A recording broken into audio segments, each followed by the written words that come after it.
नमस्कार शेतकरी मित्रांनो.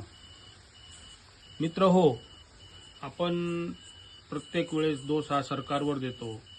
सरकारने द्यायचं तरी किती? न मागता सरकार देतंय. राज्य सरकारी कर्मचाऱ्यांना 2% महागाई भत्ता दिला सरकारने. मागितला कर्मचाऱ्यांनी? नाही मागितला. न मागता सगळ्यांना शक्तीपीठ महामार्ग देतंय सरकार, कारण त्याच्यात शेतकऱ्यांच्या जमिनी जातील, शेतकरी करोडपती होतील. करोडपती झाले म्हणजे शेतकऱ्यांचे पोरं VIP गाड्या घेऊन आणि शेती नसल्या कारणाने मोकळे राहतील आणि राजकारण्यांच्या मागे फिरायला एकदम बिंदास, राजकारण्यांना कुठलंही टेन्शन नाही, न बोलवता हे पोरं हजर राहतील, कारण दुसरा कामच राहणार नाही यांच्याकडे.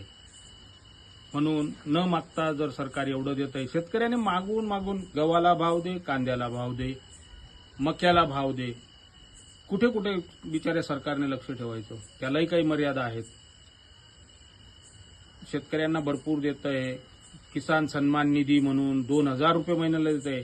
हरामखोरांच्या मीटिंग जेव्हा चालतात, यांच्या बाथरूम मधल्या टिश्यू पेपरची किंमत 2,000 रुपये आणि यांनी गोंडस नाव दिलंय शेतकऱ्याला 2,000 रुपये किसान सन्मान निधी.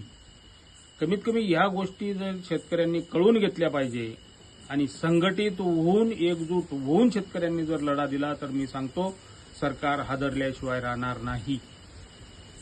परत एकदा विनंती करतो की शेतकऱ्यांनी संघटित व्हा, संघटित व्हायला पर्याय सुचवा.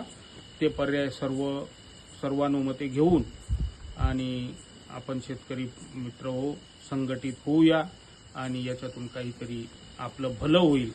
आपलं भलं करण्याचा प्रयत्न करूया, एवढीच एक विनंती.